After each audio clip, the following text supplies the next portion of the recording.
Day 4 of 12 day series of business studies important question. आज का जो हमारा चैप्टर है वो है हमारा फोर्थ चैप्टर प्लानिंग। प्लानिंग के इंपॉर्टेंट क्वेश्चन क्या रहेंगे, short and long answer questions. तो सबसे पहला हमारा जो क्वेश्चन आता है वो आता है define planning and state any two features. सबसे पहली बात है कि प्लानिंग होती क्या है, वो चीज़ हमें डिफाइन करनी है। उसके अलावा कि प्लानिंग की कोई भी दो फीचर्स हमें एक्सप्लेन करनी है। तो planning is the purpose of setting objective and deciding in advance the appropriate course of action to achieve these objective। Planning का मतलब क्या होता है कि पहले एक ब्लूप्रिंट तैयार कर लेना कि भाई हम इस तरीके से काम करेंगे और हम अपने गोल को अचीव करेंगे। मतलब हम पहले से एडवांस में चीज़ों को प्लान करके चलते हैं, एडवांस में चीज़ें प्लान करते हैं, बताते हैं, एक प्रोसेस बनाते हैं जिसके थ्रू हम अपने ऑब्जेक्टिव को अचीव करते हैं। There are two features of planning. First was planning focus on achieving objective. Planning जो है वो फोकस करती है ऑब्जेक्टिव को अचीव करने के लिए। Specific goals are set and activities are directed towards them. कुछ स्पेसिफिक गोल सेट किए जाते हैं और एक्टिविटीज बताई जाती हैं उस गोल को अचीव करने के लिए। Planning is the primary function. Management के अंदर जो सबसे पहला हमारा फंक्शन आता है वो आता है planning, then organizing, then staffing, then directing, then controlling. तो जो प्लानिंग होता है वो एक प्राइमरी फंक्शन होता है मैनेजमेंट का। It precede all other function. सबसे पहले प्लान ही की जाती हैं चीज़ें, उसके बाद आता है organizing, staffing, directing, controlling. Next जो हमारा क्वेश्चन आता है वो आता है second, why is planning considered a mental exercise. Planning को क्यों कंसीडर किया जाता है एक मेंटल एक्सरसाइज के थ्रू। मतलब कि प्लानिंग एक मेंटल एक्सरसाइज क्यों है, why is planning is considered as mental exercise. Planning requires foresight, imagination, and sound judgment. It is not a matter of guesswork, but involves logical, systematic thinking rather than wishful thinking. A manager must scan the environment and predict future trends. देखो, planning जो होती है वो ये नहीं कि आपने आपकी जो इच्छा कर रही है वो चीज़ों के ऊपर प्लान की जाएंगी कि भाई मेरी विश है कि मैं गायब हो जाऊं, मैं यहाँ से यहाँ चला जाऊं, मैं तो वो सब हमारी विशेष हैं, वो हम पूरा नहीं कर सकते हैं, है ना।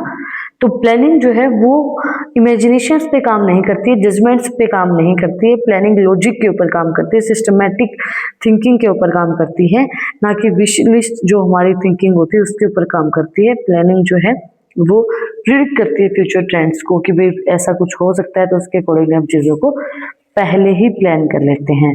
Now what are the difference between objective and strategy. Objective, these are the end result toward which activities are directed. Example, increasing sale by 10%। मतलब ये हमारा ऑब्जेक्टिव है कि भाई हमें आने वाले 5 साल में अपनी जो सेल है वो 20% और ज़्यादा बढ़ानी है ना। सिंपली हमारा ऑब्जेक्टिव होता है। देन स्ट्रेटजी क्या होती है, this is an comprehensive plan to achieve those objective.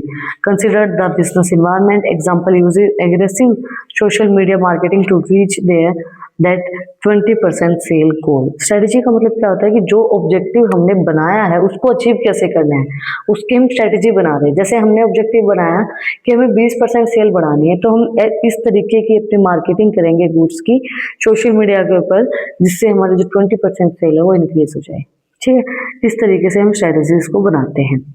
Next हमारे जो आते हैं वो लॉन्ग क्वेश्चन आते हैं। मैं पहले भी एक बात बोलती हूँ कि मैं आपको ये बताती हूँ कि पॉइंट टू पॉइंट एक तो आप चीज़ें लिखेंगे, दूसरी चीज़ अगर इन क्वेश्चन को भी कवर कर लोगे तो इजीली आप एग्जाम में अच्छा स्कोर कर सकते हो। तो ध्यान से इन क्वेश्चंस को कवर करना। इन क्वेश्चन को तो बिल्कुल मतलब आपको रटने की जरूरत नहीं है, आपको कॉन्सेप्ट क्लियर होना चाहिए। अगर आपका कॉन्सेप्ट क्लियर होगा ना तो आपको कभी भी कोई भी क्वेश्चन अटेम्प्ट करने में दिक्कत नहीं आएगी। ठीक है, नेक्स्ट हमारा जो क्वेश्चन है लॉन्ग क्वेश्चन जो 4 या 6 नंबर में पूछे जाते हैं। सबसे पहला आता है हमारा explain the external limitation of planning. Planning के एक्सटर्नल लिमिटेशंस क्या क्या रहेंगे।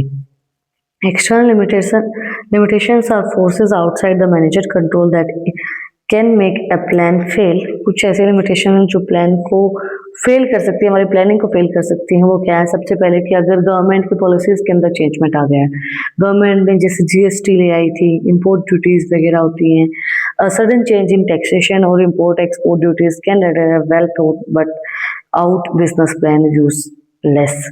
कई बार क्या होता है कि बिजनेस के प्लान, जैसे कि कोविड टाइम पीरियड की अगर हम बात करें तो बिजनेसेस ने बहुत ज़्यादा प्लान कर रखे होंगे, बहुत ज़्यादा, बट वो सारे प्लान फेल हो गए जब कोविड आया, है ना, कोविड-19 आया। तो गवर्नमेंट की जी तो हमारा वो तो अलग एक बीमारी हो गई, बट गवर्नमेंट की पॉलिसीज बहुत सी, जैसे डिमोनेटाइजेशन के टाइम पे, कोविड तो अलग चीज़ है, डिमोनेटाइजेशन का जब टाइम आया तो उस टाइम पे भी बहुत से बिजनेसेस की जो पॉलिसीज हैं, जो उन्होंने आगे के लिए प्लान कर रखे थे, वो सारी चीज़ें ठप हो गई, वो सारी चीज़ें नहीं चली। देन टेक्नोलॉजी में चेंजमेंट आ गया। इफ़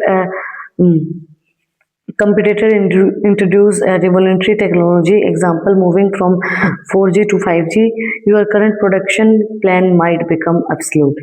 अगर कंपटीटर ने जो टेक्नोलॉजी है वो चेंज कर दी, नई टेक्नोलॉजी इंट्रोड्यूस कर दी, जैसे हम 4G से 5G हो गए, तो आपकी जो करंट प्रोडक्शन है, प्लान है, वो ऑब्सलेट हो सकते हैं, वो कई बार दिक्कत में आ सकते हैं। नेचुरल क्लाइमेटीज, नेचुरल में कोविड-19 आएगा हमारा, इवन लाइक ब्लड्स, अर्थक्वेक और pandemic like covid can disturb all planned activity initially. कोविड-19 ने तो हर एक चीज़ को डिस्टर्ब किया। मैं सच में कई बार ये चीज़ें सोचती हूँ कि जो कॉलेज लाइफ होती है एक इंसान के लिए सबसे इम्पोर्टेंट, वही खराब की थी कोविड-19 ने। तो नेचुरल जो भी चीज़ें होती हैं, देन कम्पिटिटिव स्ट्रेटजीज बिजनेस को अफेक्ट कर सकती हैं, प्लानिंग को आपकी बिगाड़ सकते हैं। अ सडन प्राइस कट और a massive marketing companies by rival can force a company to abandon its original plan. जो भी आपने प्लान कर रखा है, कंपटीटर्स ने क्या किया कि प्राइस कम कर दिया अचानक से, तो तब भी आपके जो प्लान है वो फेल हो सकते हैं। Change in consumer taste, consumer का जो टेस्ट है वो बदल गया। If people sudden stop liking a certain style of clothing or food, a company sale plan will be failed dispute being perfectly executed। जो उसने perfectly execute किया है वो change हो गया जब कंज्यूमर ने अपने प्रेफरेंस को चेंज कर दिया है, उसको उस तरीके अलग तरीके के कोई कपड़े चाहिए, अलग तरीकों का कोई खाना खाना है, तो उससे भी बिजनेस के अंदर इफेक्ट हो सकता है। नेक्स्ट हमारा आता है difference between standing plan and single use plan. Standing plan और सिंगल यूज प्लान में क्या डिफरेंस होता है? इंपॉर्टेंट टिप जो मैंने आप लोगों के लिए लिख रखी है, जो कि आपको बहुत ज़्यादा ध्यान रखनी है, वो क्या है? This is a favourite for 4 and 6 mark comparison question. Use a table format for maximum marks. अगर आपको ज़्यादा से ज़्यादा मार्क्स चाहिए तो ये जो मैंने टेबल फॉर्मेट बना रखा है, ये टेबल फॉर्मेट का आप यूज़ करोगे। अगर आप कोई भी डिफरेंस बता रहे हो, अगर वो आपने पैराग्राफ में लिख दिया तो वो बिल्कुल भी अच्छा नहीं लगेगा। तो ये चीज़ आपको ध्यान रखनी है कि आप टेबल फॉर्मेट के अंदर ही जो डिफरेंस है उसको शो करोगे, ठीक है। अगर आपको मैक्सिमम मार्क्स चाहिए तो ये बहुत इंपॉर्टेंट टिप है। मैं वैसे भी आपको बता सकती थी, बट मैंने लिख के इसलिए बताई ताकि आपको ये चीज़ें याद रहें। सबसे पहले आता है हमारा single use plan. Single use plan के अंदर क्या होता है कि develop for one time event और non recurring project. Single use plan क्या होता है कि मतलब सिंगल, एक ही बार हम इसको यूज कर सकते हैं, दोबारा नहीं कर सकते हैं, वन टाइम यूज होता है इसका। स्टैंडिंग प्लान वो होते हैं जो कि हम ओवर अ टाइम पीरियड तक यूज कर सकते हैं। Develop for activity that occur regularly over a period of time, हम लंबे समय तक उसको यूज कर सकते हैं। ऑब्जेक्टिव क्या होता है? To meet the needs of unique situation. अगर कोई भी यूनिक सिचुएशन है उसके लिए हमें होता है ना कि एक बार हम जुगाड़ निकाल लेते हैं, उसके बाद हम देख लेंगे, तो वो सिंगल यूज प्लान उसके अंदर आता है। To ensure internal efficiency and consistency in operations. Standing plans का ऑब्जेक्टिव होता है कि इंटरनल एफिशिएंसी को एंश्योर करना कि इंटरनल एफिशिएंसी सही तरीके से काम कर रही है और अपने जो ऑपरेशंस हैं वो सही तरीके से डन किए जा रहे हैं। स्कोप क्या होंगे? जो सिंगल यूज प्लान है उसके नैरो स्कोप है, क्योंकि वो उसको हम एक ही बार यूज कर सकते हैं। But it ends when the project is over. जब प्रोजेक्ट ओवर हो जाता है तो ये खत्म हो जाता है। बट जो हमारा स्टैंडिंग प्लान होता है इसके वाइडर स्कोप होते हैं, क्योंकि ये गाइड करता है रिपीटेड सिचुएशंस के अंदर चलता रहता है। Stability, discard once the goal is achieved. Single use plan होता है जो डिस्कार्ड कर दिया जाता है जब आपको गोल अचीव हो गया है, और जो स्टैंडिंग प्लान होता है वो स्टेबल रहता है। They are modified only when there is a major change. जब कोई ज्यादा ही मेजर चेंज आता है तब उनको मॉडिफाई किया जाता है, नहीं तो ये कंटिन्यू चलते रहते हैं। Example, budgets, program, project. Budget जो है वो नया बनता रहता है, प्रोग्राम्स नए बनते रहते हैं, प्रोजेक्ट नए बनते रहते हैं। जब एक बार जो बजट बन गया वो दोबारा हम उसी बजट का यूज नहीं कर सकते ना, दोबारा फिर बनाया जाता है, दोबारा से नया बजट फिर पास किया जाता है।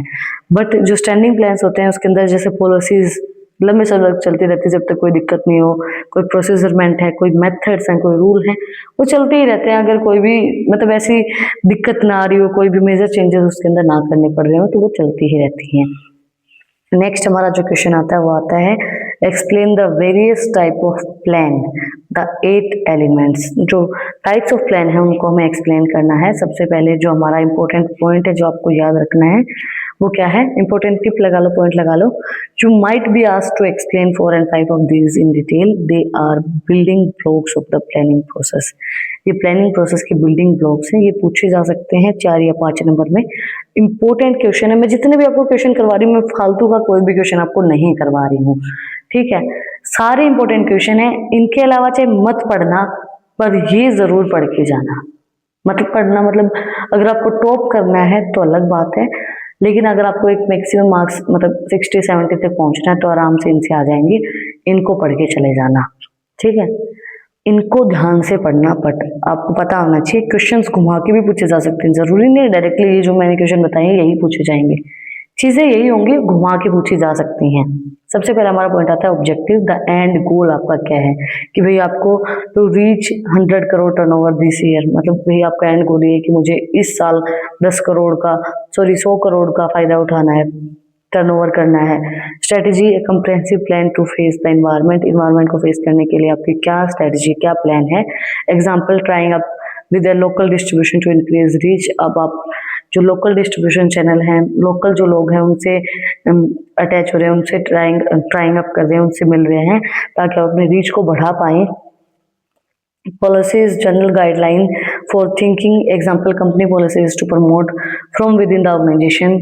जो भी जनरल गाइडलाइंस हैं, जैसे कंपनी की पॉलिसीज हैं जो प्रमोट करते हैं ऑर्गेनाइजेशन को, तो क्या पॉलिसीज, क्या गाइडलाइंस का आप यूज कर रहे हो। Then procedure, chronological steps to perform an activity, example the step of selecting in employees, test, interview, medical.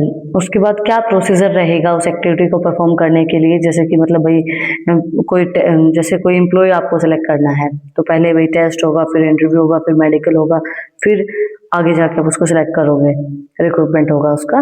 Then method, the specific way of a task is performed, वही कोई specific way जिसके through आप task को perform कर रहे हो, मतलब training employees को किस तरीके से परफॉर्म करवा रहे हो, on the job method use कर रहे हो, of the job method use कर रहे हो, किस तरीके से आप कोई टास्क को परफॉर्म कर रहे हो। Then rules, specific statements of what is to be done और नॉट डन, एक स्पेसिफिक स्टेटमेंट कि भाई आप क्या कर रहे हो और क्या नहीं कर रहे हो। दे आर रिजिड, क्या वो रिजिड है, जैसे कि example, no smoking in the factory, जैसे ये कंपल्सरी रूल है कि भाई फैक्ट्रीज के अंदर कोई भी स्मोकिंग नहीं की जाएगी, है ना। Program, a combination of goals, policies and procedure for a specific project, construction of a new shopping mall, जैसे कोई भी कम्बिनेशन आपके गोल का, पॉलिसीज का और प्रोसीजरमेंट का कोई स्पेसिफिक प्रोजेक्ट के लिए, जैसे कि आपको एक नया मॉल बनाना है, शॉपिंग मॉल कंस्ट्रक्ट करना है, तो उनके लिए। लास्ट बट नॉट लीस्ट हमारा आता है budget, a statement of executive rules expressed in numerical term, एक स्टेटमेंट एक्सपेक्टेड रूल्स का, रिजल्ट्स का सॉरी, जो कि एक्सप्रेस किया जाएगा न्यूमेरिकल फॉर्म में, नंबर्स के फॉर्म में। Example, cell budget and cash budget, मतलब सेल का बजट क्या और कैश का बजट क्या है, वो कि जो कि न्यूमेरिकल फॉर्म में आपको एक्सप्रेस किया जाएगा। अब आपको ये लग रहा होगा कि ये वीडियो बोरिंग होती जा रही है, तो इंपॉर्टेंट क्वेश्चन मैं आपको नाच कूद के तो नहीं बता सकती हूँ या कोई जोक सुना के तो नहीं बता सकती हूँ, बोरिंग होगी, बट आपको क्वेश्चन लर्न करने हैं, इंपॉर्टेंट है तो याद कर लेना, कोई दिक्कत वाली बात नहीं है। लास्ट बट नॉट लीस्ट हमारा जो क्वेश्चन आता है वो आता है planning is not a guarantee of success, elaborate. अब इन्होंने ये पॉइंट बोल दिया कि ये लिमिटेशन का पॉइंट है, लिमिटेशंस ऑफ प्लानिंग के अंदर ये पॉइंट आता है, planning is not a guarantee of success. अब इस पॉइंट को एलिब्रेट करना है। अब हमें ये पता है कि ये लिमिटेशन का पॉइंट है। अब आपको घुमा के पूछ लिया, लिमिटेशन पूछ ली, तो अभी आप उन्हीं चीजों को एक्सप्लेन करोगे, प्लानिंग गारंटी क्यों नहीं देती है सक्सेस की।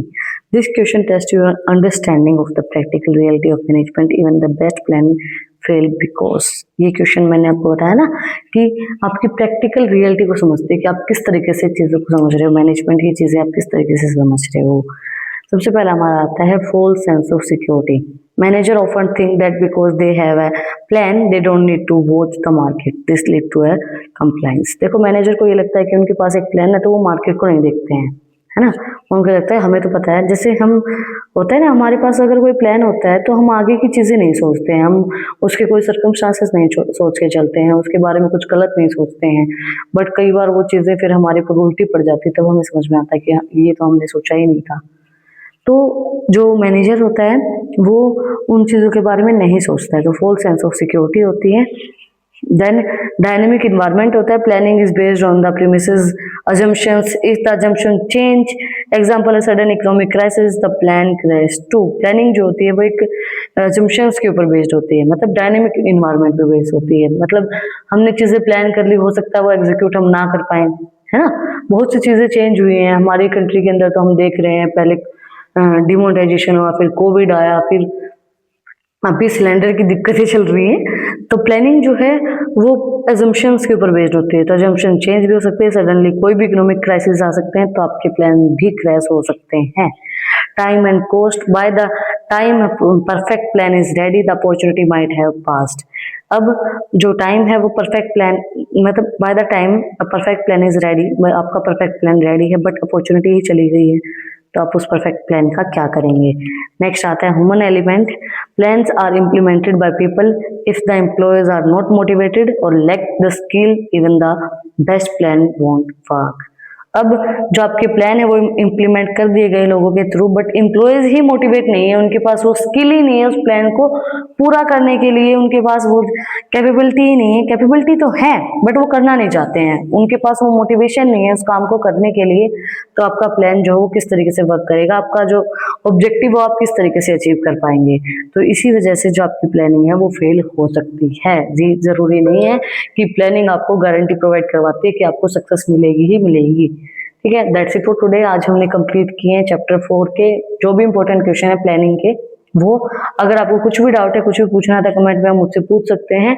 इन टॉपिक्स की पीडीएफ चाहिए तो टेलीग्राम चैनल का लिंक भी डिस्क्रिप्शन में है, वहां पर जाके आप मुझे फॉलो कर सकते हैं। और भी इंटरेस्टिंग रील्स को देखने के लिए इंस्टाग्राम चैनल का लिंक भी डिस्क्रिप्शन में है, वहां पर जाके आप मुझे फॉलो कर सकते हैं। फिर मिलते हैं वीडियो साथ टॉपिक के साथ। Like share subscribe. Thank you for watching my video. अगली वीडियो देखने के लिए प्लीज चैनल को सब्सक्राइब कर दें। नेक्स्ट वीडियो हमारी ऑर्गेनाइजिंग के ऊपर होगी, इंपॉर्टेंट क्वेश्चन के ऊपर। Shri Radhe Radhe. Thank you for watching my video.